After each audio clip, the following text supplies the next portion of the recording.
Shalom jemaat yang dikasihi Tuhan. Hari ini kita macam-macam ya bajunya. Saya lihat tadi kok Jeffrey yang paling mencolok ya, kelihatan emas-emasnya di kepala.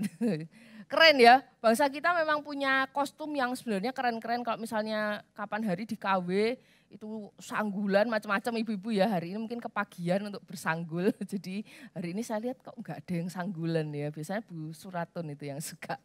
Dan kita bersyukur karena memperingati 79 tahun Tuhan telah pelihara negeri kita. Dan kita hari ini punya tema yang harusnya mengingatkan kita bersama, bagimu negeri ini bukan cuma soal lagu, tetapi bagaimana kita sebagai seorang percaya bisa hidup di tengah-tengah bangsa ini.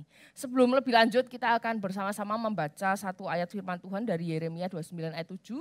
Tadi sudah kita bacakan sebagai petunjuk hidup baru dan kita mau bersama-sama memahami bagian ini bersama. Kita akan membacanya secara serempak Bapak Ibu, Saudara-saudara, Yeremia 29 ayat 7. Sudah ada di layar atau di HP atau di kita masing-masing, mari kita membacanya. 1, 2, 3. Usahakanlah kesejahteraan kota kemana kamu aku buang. Dan berdoalah untuk kota itu kepada Tuhan. Sebab kesejahteraannya adalah kesejahteraanmu. Amin. Jemaat yang terkasih, kita semua ini kalau dilahirkan tidak bisa pilih kita itu lahir dari keluarga mana, betul ya? Kita nggak bisa pilih papa mama kita siapa, kondisinya seperti apa. Kita juga nggak bisa pilih kita lahir di negeri mana gitu.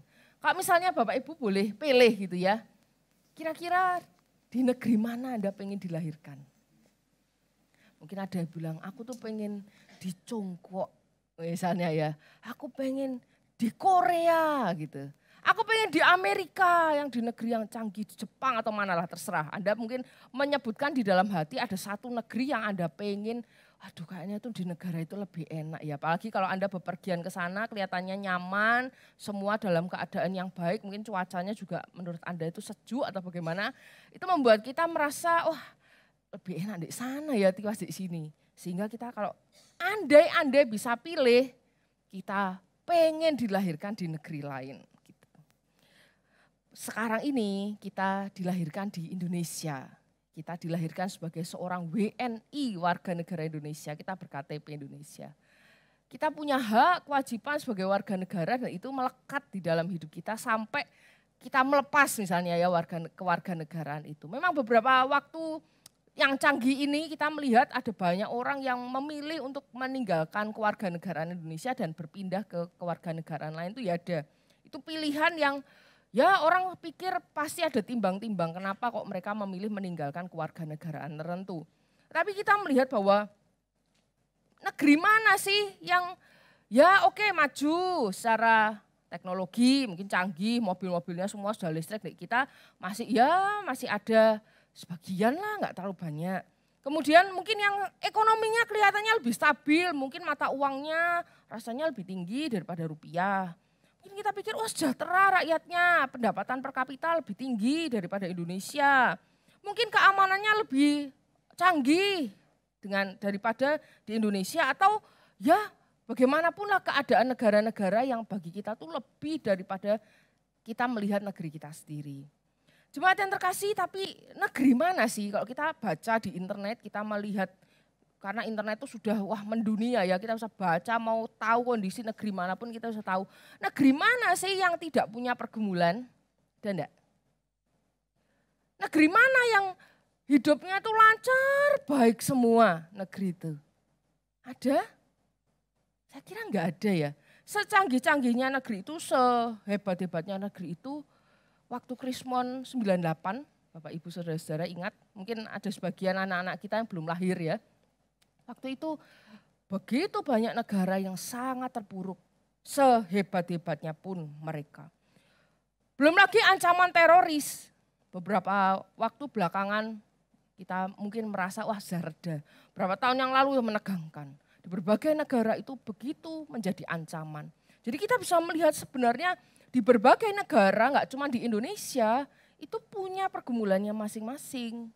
Sehebat-hebatnya negara, sebesar-besarnya negara, mereka pun punya pergumulan. Apalagi belum kalau terjadi perpecahan, wah itu pasti negara itu menjadi goncang. Bapak Ibu Saudara sekalian, Makanya ketika kita melihat Indonesia berapa kali mengalami keterpurukan, tetapi ada harapan. Makanya ketika kita ulang tahun HUT kemerdekaan, kita selalu punya tema-tema yang menarik. Tema-tema yang mempunyai unsur harapan di dalamnya. Contohnya yang tahun ini tadi sudah disebutkan, Nusantara Baru, Indonesia Maju. Nusantara di IKN ada yang sudah pernah ke sana ya? Saya kok belum ya, di sana ada apa saya juga nggak tahu ya. IKN-nya, ibu kotanya bakal baru, makanya diharapkan nanti Indonesia makin maju. Tahun yang kemarin terus melaju untuk Indonesia maju. Nah, itu harapan-harapan kan ya. Tahun sebelumnya lagi pulih lebih cepat, bangkit lebih kuat. Ini tahun 2022 pasca Covid ya. Kita sudah melewati masa Covid. Harapannya ndang pulih, ndang cepat gitu. Sebelumnya lagi Indonesia tangguh, Indonesia tumbuh. Nah, ini di masa-masa yang sulit nih. 2020 Indonesia maju. Harapannya tuh terus diharapkan negeri kita ini makin maju, makin baik, makin baik, makin baik. Itu yang diharapkan. Siapa sih yang nggak berharap negeri kita ini makin sejahtera? Siapa ya sih yang nggak pingin negeri kita ini makin baik-baik saja? Siapa sih di antara kita yang nggak pingin negeri kita itu aman, damai?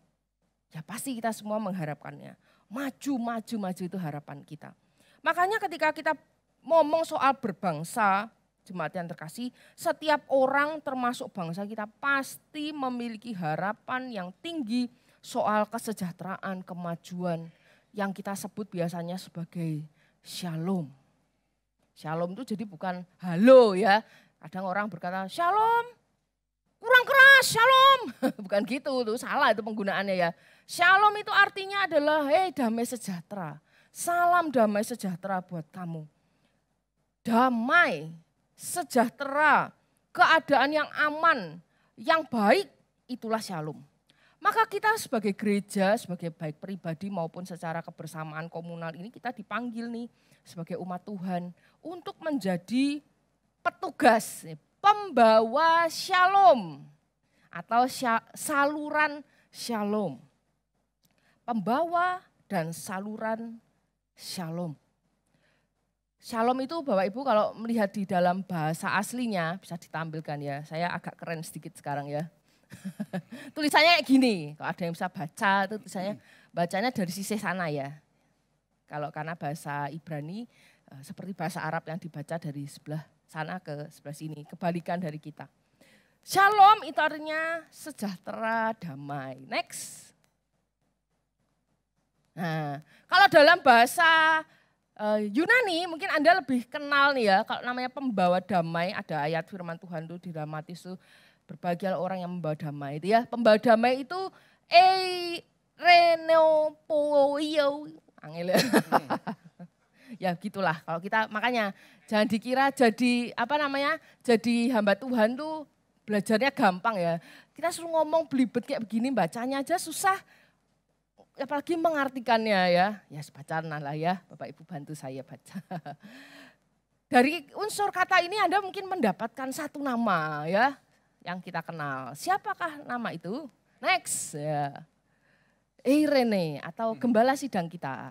Berarti kalau Kak Erin itu berarti artinya adalah damai, sejahtera atau kalau di dalam bahasa Ibraninya itu shalom. Tapi jangan panggil Kak Shalom gitu ya. Ya Kak Erin tetap ya. Kak Erin itu artinya damai sejahtera.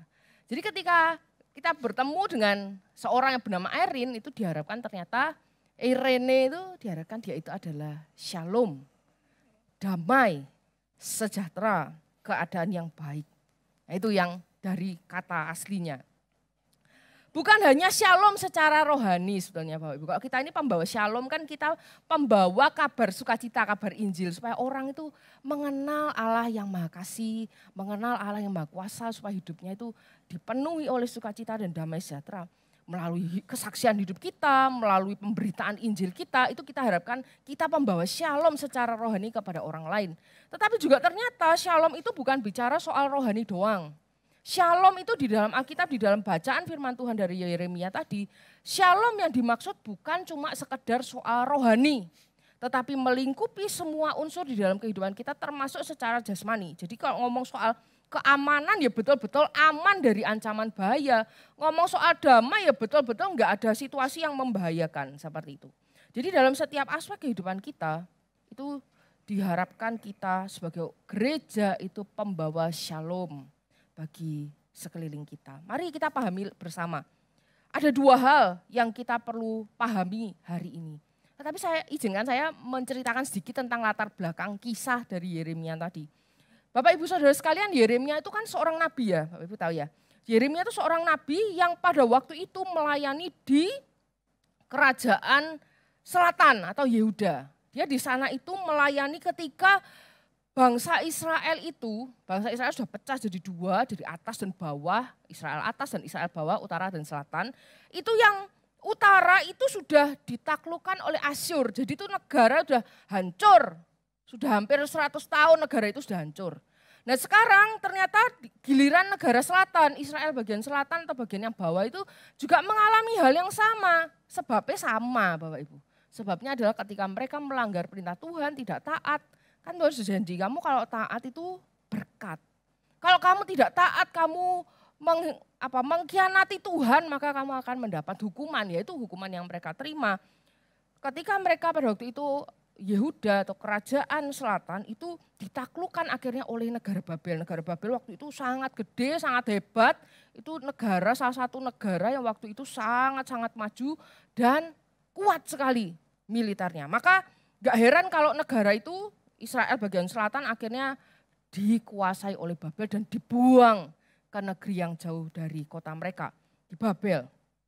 Nah di sanalah Yeremia 29 ini ditulis. Kok aneh ya, kenapa ketika mereka dibuang malah Yeremia itu menyampaikan kepada umat supaya mendoakan kota di mana mereka dibuang. Kok aneh, mengapa mereka itu dijajah tapi harus mendoakan, mengusahakan kesejahteraannya lagi. Kan harusnya kalau kita ngomong soal mengusahakan kesejahteraan, masa kita mendoakan penjajah, masa kita mengusahakan kesejahteraan penjajah. Mengapa itu bisa terjadi? Nah ini yang akan kita pikirkan bersama, renungkan bersama dari bagian firman Tuhan ini. Ternyata Yeremia ini menuliskan hal ini supaya ini mengandung firman Tuhan yang sebenarnya di dalam PB pun itu didengungkan juga. Yaitu ketika sebagai umat Tuhan kita harus tunduk kepada pemerintah. Nah waktu itu mereka dibuang ke Babel dan kepada Babel lah mereka harus tunduk juga. Nilai plusnya adalah ketika mereka dibuang di Babel mereka harus tetap membawa apa? Shalom. Ketika mereka dibuang sekalipun peran mereka sebagai umat Tuhan tidak boleh hilang. Mereka harus tetap membawa shalom dimanapun mereka berada dan dimanapun mereka ditempatkan sekalipun itu di tengah hukuman mereka dibuang. Yeremia paham betul bahwa di tengah masa hukuman itu Allah ingin supaya umatnya tetap berperan aktif di dalam mengerjakan tugasnya. Dan dia percaya dan umat juga diingatkan untuk percaya bahwa Allah tidak pernah meninggalkan mereka. Dan Allah itu memegang kendali atas kehidupan mereka. Sekalipun mereka sedang di tengah kondisi demikian. Walaupun Bapak Ibu Saudara, mereka menerima hukuman atas dosa, Tuhan itu ternyata tidak buang ya. Ketika kita berdosa, Tuhan itu jangan dipikir, waduh kita berdosa, aku tidak ke gereja wis, aku terlalu berdosa, Tuhan pasti harus membuang aku, Tuhan tidak mau aku.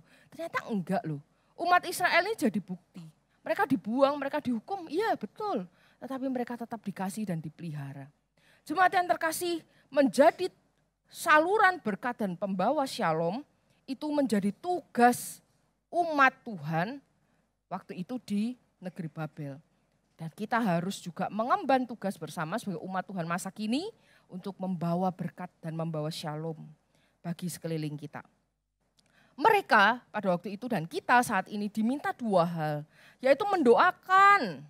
Kalau waktu itu Babel, mereka memang penjajah, kalau kita sekarang mendoakan negeri kita sendiri nih. Mendoakan negeri kita meskipun kita memang minoritas, kita mungkin situasinya kadang-kadang tidak menyenangkan bagi umat Kristen. Tetapi kita diminta untuk mendoakan tempat di mana kita tinggal. Dan yang kedua, kita diminta untuk mengusahakan kesejahteraan. Kalau mereka waktu itu Babel, nah kita sekarang juga di negeri ini, kota ini. Kita berada di mana kita mendoakan dan mengusahakan kesejahteraannya. Maka enggak ada orang yang luput sebagai umat Tuhan. Semua punya tugas yang sama. Lalu mungkin berpikir ya sekali lagi, mosok saya bisa mendoakan penjajah. Masa kita mendoakan orang yang memusuhi kekristenan, memusuhi kita, minoritas diinjak-injak. Masa kita mendoakan mereka sih? Nah, kayaknya kita kok nggak sanggup ya, terlalu berat bagi kita untuk mendoakan dan menjadikan kita pengusaha shalom bagi mereka. Tapi jemaat yang terkasih, ingatkah kita waktu saya mempersiapkan bagian ini tuh saya membaca satu tafsiran buku yang penulisnya itu menulis gini. Ini ya, orang ketika mereka dibuang ke Babel itu ya, diingatkan tentang 4 orang. Satu namanya Daniel. Bukan Pak Daniel ya, Daniel. Hananya, Misael, dan Azaria. Bapak Ibu ingat gak siapa mereka?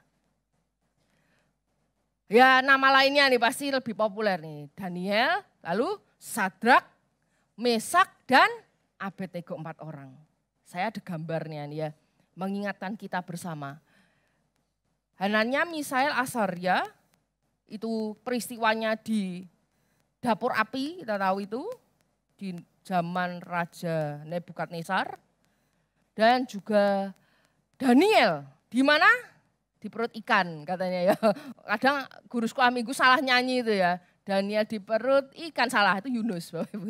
Jangan kebalik ya. Daniel itu di lubang singa. Daniel di lubang singa di masa Raja Darius. Kisah ini mengingatkan kita, mereka ini orang Israel, umat Tuhan. Ketika mereka dibuang, 4 orang ini dibawa sekalian karena mereka adalah orang-orang pandai, orang-orang yang memang istimewa sekali di dalam hikmat. Maka mereka dibawa 4 orang ini. Di negeri yang asing itu, 4 orang ini membawa shalom. 4 orang ini membawa sejahtera ketika mereka bisa berperan di sana.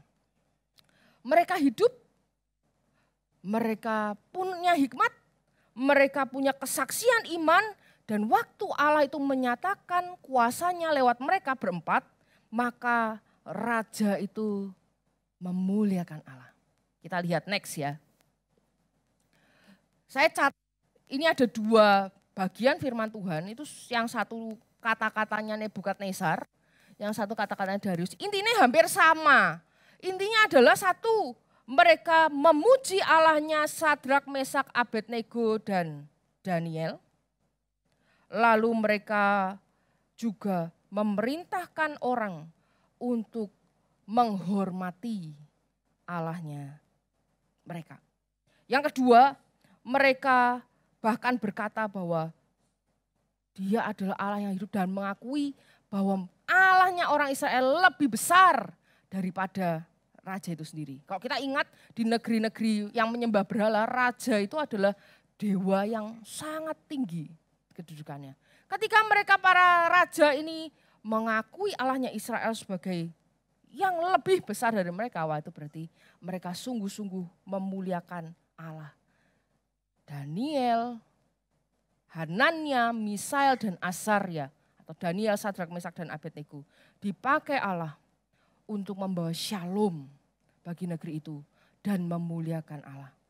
Jemaat yang terkasih, sekarang kita pikir kita ya, itu 4 orang yang tadi, sekarang kita bagaimana? Sejauh apa sih peran kita sebagai pribadi individu Kristen ini di negeri kita?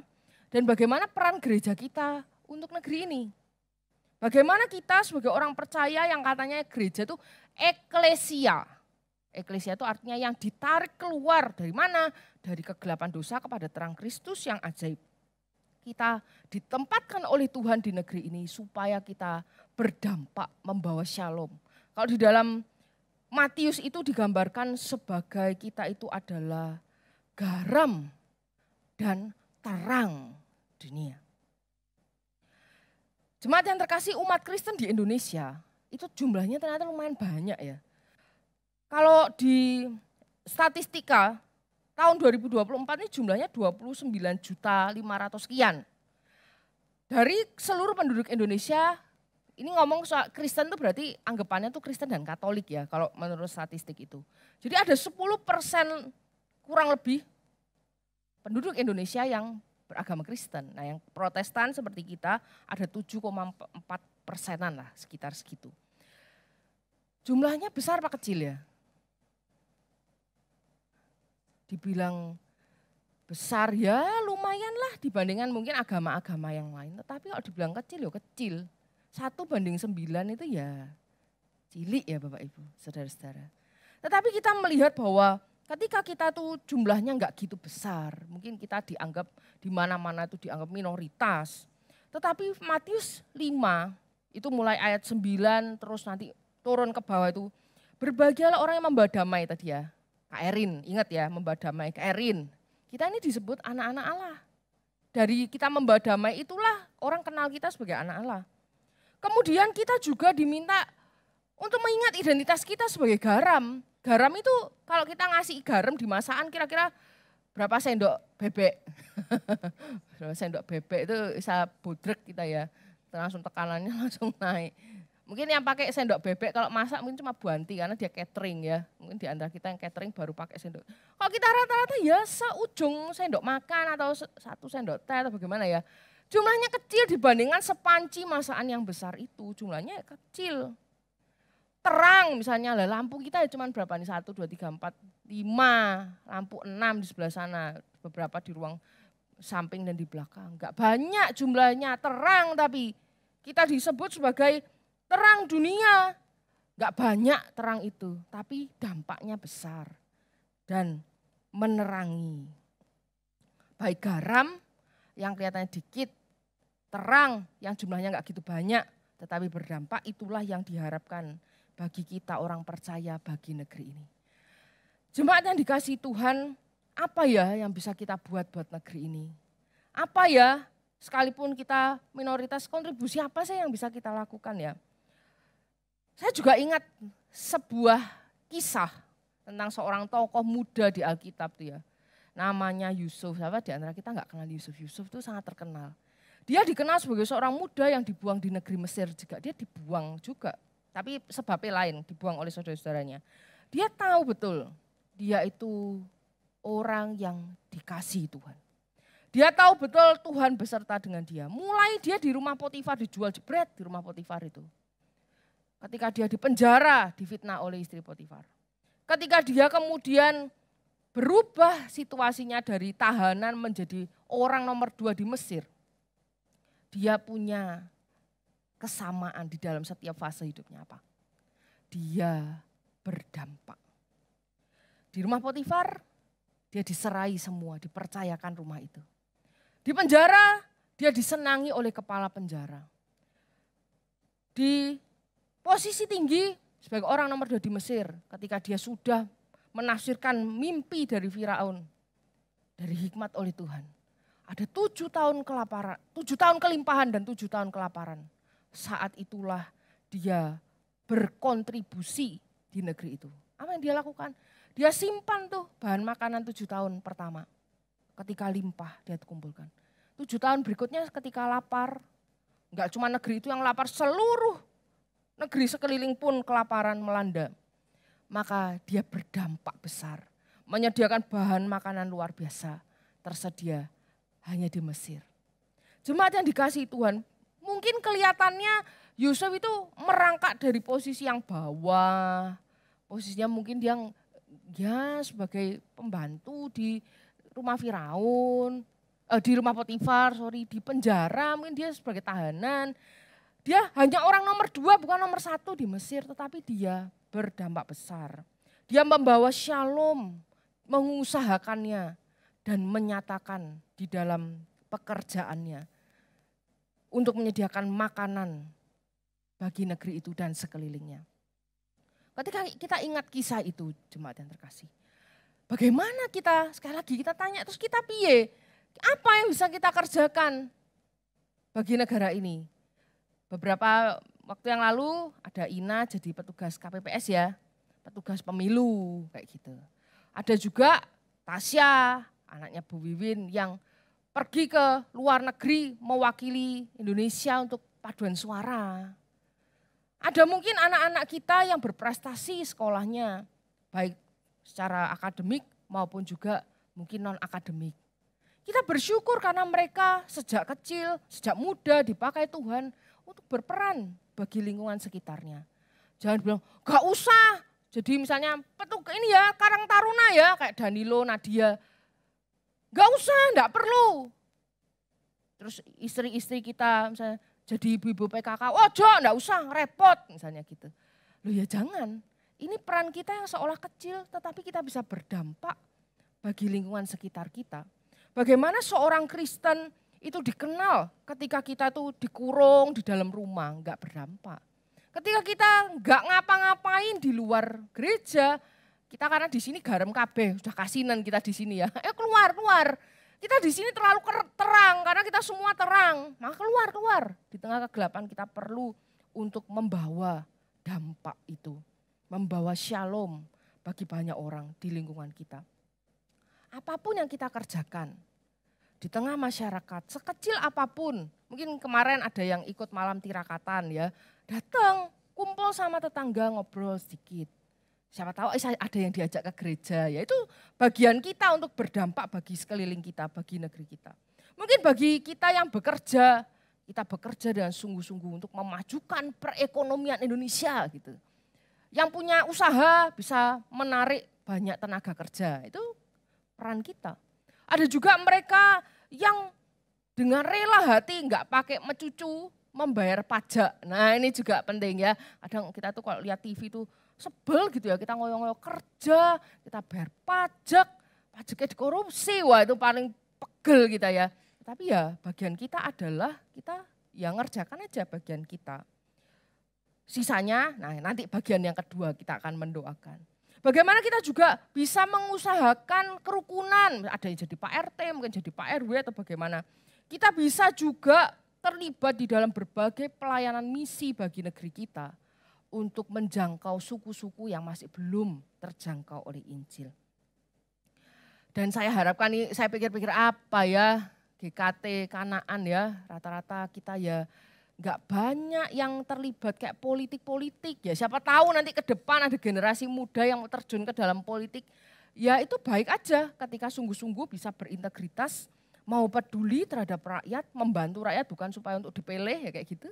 Dan supaya orang-orang yang seperti ini, orang-orang Kristen yang mencintai Tuhan di dunia politik yang wah penuh dengan intrik dan berbagai tantangan yang lainnya kita bisa berperan dan berdampak baik. Seperti garam di tengah masakan hambar, seperti terang di tengah kegelapan. Gereja kita juga berperan, ya sedikit-sedikit lah ya. Misalnya donor darah kemarin, kita juga berperan tuh dari gereja untuk menolong orang-orang sekitar. Mari kita mengerjakan segala sesuatu sekecil apapun Bapak Ibu Saudara untuk mengerjakan dan mengusahakan shalom bagi negeri kita ini. Kita masing-masing tahu kapasitas kita dan bagaimana kita bisa mengusahakannya sehari-hari. Kesejahteraan negeri ini, kesejahteraan kita. Yang kedua, kita perlu mendoakan kesejahteraan negeri ini. Kita ini lebih gampang mendoakan ya daripada mengusahakan. Kalau mengusahakan kita harus bekerja, tapi kalau mendoakan, tapi susah sih. Saya pernah dalam tahap, saya ini bosen doakan negeri kita. Soalnya apa, kok nggak ada perubahan ya? Ya pemerintah ya gini-gini ya aman sih, tapi ya segini-gini. Kok nggak ada perubahan, kok ekonomi nggak makin cepat maju langsung set gitu ya, langsung grafik itu meningkat, kok nggak gitu. Bahkan kita kadang kalau lihat berita kan ngomel ya kita, kok bisa sih kayak gini harusnya gini. Kok bisa sih kebijakan pemerintah kok gini harusnya gini loh. Kita lupa sebetulnya kita punya bagian tuh untuk mendoakan, nggak cuma ngeritik tetapi kita mendoakan. Jangan seperti supporter bola yang cuma lu salah gitu ya, tapi kita bukan pemain, suruh main kita nendang aja nggak becus gitu ya. Tapi kita kok salah bodoh nih pemainnya gitu. Tapi kita sendiri kita tidak pernah dan kita nggak bisa melakukan apa-apa. Nah tugas kita tuh mendoakan mereka. Seperti Yeremia di zaman itu bersama dengan umat Tuhan. Mereka rindu kan supaya bebas dari para penjajah. Tetapi mereka juga berdoa tuh nggak tahu sampai kapan ini penjajahan ini akan berlangsung. Tapi tugas mereka sungguh-sungguh diperintahkan oleh Tuhan untuk mendoakan Babel. Mendoakan negeri di mana mereka dibuang. Supaya ketika negeri itu baik keadaannya. keadaan mereka pun baik. Saat kita mendoakan negeri ini, mendoakan pemerintah kita supaya mereka tidak berkorupsi, mereka bijaksana, mereka takut akan Tuhan, mereka punya tanggung jawab untuk bisa mengerjakan tanggung jawab mereka, maka bukankah kita juga akan menerima dampak baik kan? Kadang kita kan marah, ada korupsi marah. Apalagi kalau itu Kristen, namanya Kristen gitu kok korupsi. Bapak Ibu saya pikir-pikir gini ya, kalau seandainya saya dicomplongkan di lahan basah. Bapak Ibu ditaruh di lahan basah. Gampang sekali terima uang nih korupsi, orang nyogok sana sini, gampang. Kira-kira Bapak Ibu tergoda enggak? Saya mikir-mikir untung ya saya enggak jadi pejabat atau apa. Wah jangan-jangan saya juga bakal tergoda. Karena itu situasi yang sangat menggoda ketika orang menawarkan uang dengan sedemikian gampang. Sedangkan kita sekarang kerja banting tulang, uang itu ngumpul seperti air yang menetes. Kalau kita korupsi itu air seperti grojokan sewu gitu ya, langsung mengalir dengan begitu deras. Maka jangan ngomong doang dan mengkritik mereka, karena kita nggak tahu bagaimana mereka itu menahan diri sedemikian rupa. Kita perlu doakan supaya orang-orang Kristen itu nggak gampang goyah itu loh, iman dan integritasnya. Supaya mereka itu mau teguh di dalam pendiriannya bahwa tidak korupsi, jujur, berintegritas. Kita perlu doakan, nggak gampang soalnya Bapak Ibu, untuk bertahan di lingkungan yang sedemikian. Saya kira kita semua pun harus juga menyadari manusia gampang untuk jatuh di dalam dosa. Maka kita perlu sekali lagi doakan para pemimpin kita, para pejabat negeri kita yang khususnya yang Kristen anak-anak Tuhan, supaya mereka pun teguh di dalam iman. Seperti umat waktu itu berdoa untuk Babel. Apakah Babel langsung terima kasih sama mereka? Enggak. Apakah mereka langsung dibebaskan? Tidak Bapak Ibu. Tetapi mari kita belajar supaya ketika kita doakan mereka, kita mengizinkan Tuhan itu menolong mereka juga. Sama seperti Tuhan menolong kita. Kita memberikan seolah-olah itu kita tuh juga berperan supaya mereka melihat bagaimana kuasa Tuhan juga nyata di dalam negeri yang gak kenal akan Tuhan. Di negeri kita ini banyak orang yang tidak mengenal Tuhan, bukan? Kita perlu menanti dengan sabar bagaimana kita nanti akan melihat bagaimana Tuhan bekerja, bagaimana Tuhan berkarya di tengah-tengah bangsa kita dan waktu itu mereka di Babel itu. Bagaimana kita akan melihat Tuhan akan menolong, bagaimana Tuhan akan melakukan sesuatu bagi umatnya yang dikasihinya. Maka mari kita bersumbangsi, mengusahakan sekecil apapun yang kita bisa bagi negeri kita.